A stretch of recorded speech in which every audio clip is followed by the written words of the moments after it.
as heads of state, in a meeting, we asked M23, the people in there, are they Rwandese or they are Congolese? And DRC said, these are Congolese. End of question. So if these are Congolese, how does it become a Rwanda problem?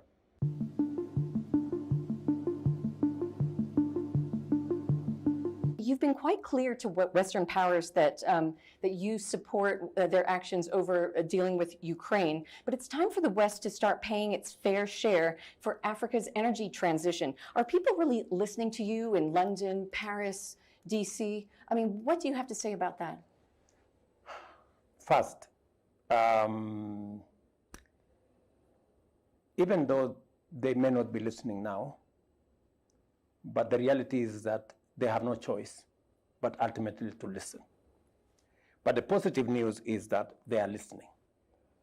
We have since moved the debate significantly. When we started to discuss about transition, energy transition, the need to unlock the tremendous energy potential that exists, renewable energy potential that exists in our continent, from geothermal, solar, hydro, wind, it looked far-fetched. When we had the conversation about re-engineering and having a fairer international financial architecture, it looked far-fetched. Today, every country, from the US to Germany to Europe, today everybody has come to the table to say, yes, we admit that the current international financial architecture is not fair. And we said Africa cannot continue to be a victim. We also want to put on the table solutions, not just for African problems, but for global problems as well. And that is why we have suggested with clarity that we need to reform the international financial architecture and we need to move to green growth, both because green growth is good for Africa, but it is also good for the rest of the international community because we can help them decarbonize their own production and consumption as well. So I say they are listening because the conversation has moved from if to when. Now we are discussing when are we doing this? How do we do it? Number one. Number two, we are now having a conversation about how to replenish IDA, which is part of our push that we need concessional resources, long-term, 0 or 1% interest to fund our own development, especially in the context of the vagaries of climate change, drought to floods, floods to drought. So we need a much more nimble, a much more agile financial architecture. So yes, there is greater acceptance. The conversation has changed. We are discussing models. We are discussing SDRs. We are discussing concessional resources. That was our thrust and focus. And troops and police are deploying to Haiti next week, which is an unpopular decision in Kenya. Is the U.S. outsourcing its Haiti policy to you? And what is Kenya getting out of it? How would you explain this to your constituents?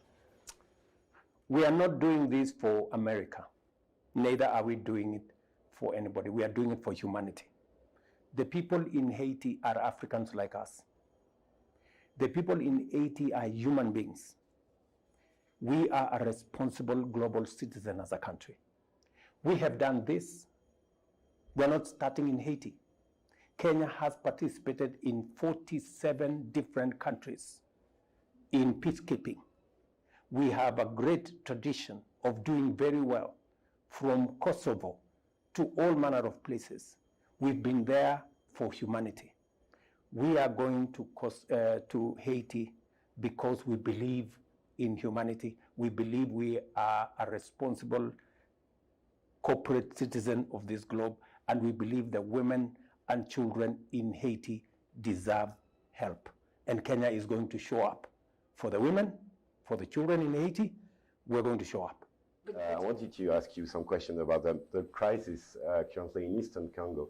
And there's a security situation, but the current dispute between Tshisekedi and Kagame could possibly further inflame the region today. How can you solve the problem? Just so that you know, Kenya participated in the East African force that was in Eastern DRC. We did what I consider a very commendable job. We pacified the area. We got the M23 to move away from the areas that we had agreed. In fact, we were remaining with the cantonment question. And the M23 asked the question, do we go into the camps, surrender our arms before we have a conversation? Or do we have a conversation so that as we go into the camps, we know what the conversation is all about? Can we put our grievances on the table? And it makes sense to all of us. And we asked the government in DRC to consider a conversation, a dialogue with their own citizens so that we can resolve this issue. EAC, we believe that the challenge in Eastern DRC cannot be solved using military force, especially if those in contention are willing to have a conversation.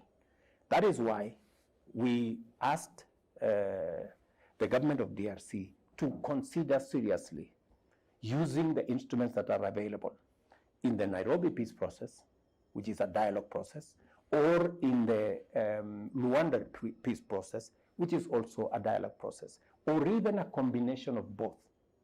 We still believe that the solution to the challenges of Eastern DRC do not lie in use of military force, but lie in a consultative dialogue process, and the instruments are available. The sooner we access, the sooner we use the instruments of dialogue, consultation that are in place, the sooner we will solve that problem. I had a conversation with the leadership of SADC. As we exited, they came in, and I told them very clearly that we don't think that there is a military solution here. And I think slowly, after several months, they now agree with us that there needs to be a rethink of whether we should be deploying more troops or we should be deploying more people to engage in dialogue, in consultation, in a conversation, because these are citizens who are ready and willing to engage their government. If you ask me, I would go along and say, let us forget about complicating this problem. This is not about Rwanda and DRC. This is not about Kagame and Tshisekedi. This is about citizens and their government. And if we understood it in that context, the sooner we will solve the problem. So, from what you say, you do agree with Paul Kagame when he says the M23 is a Congolese problem? It's not Kagame who is saying it. As heads of state, in a meeting, we asked M23, the people in there, are they Rwandese or they are Congolese? And DRC said, these are Congolese. End of question. So if these are Congolese, how does it become a Rwanda problem? How does it become a Kagame problem? I think since it is settled that M23 are Congolese, it is a Congolese problem, and therefore we need a Congolese solution. And in our opinion, listening to all the sides, whether it is using the Rwanda process or the Nairobi peace process, the Nairobi peace process I can speak authoritatively because I have attended some of the meetings. M23 want to be involved in the dialogue. They are saying, why are you locking us out? We are Congolese. We have issues. We want to talk to our government.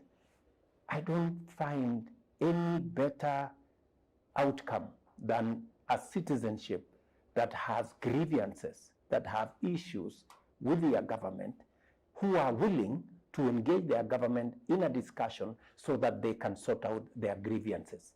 I do that all the time. When the opposition, for example, in Kenya, raised issues about an election that I won fair and square, 6 months later, 6 months after the election, they said, we think we won the election. 6 months later. And they caused issues. I told them, okay, let's talk. We sat down, we talked, you know. It didn't take anything away from me. We engaged in a conversation. We settled the issues. We took the matters to Parliament. There is now a process. So there is nothing anybody loses when you engage your citizens in dialogue. We have to...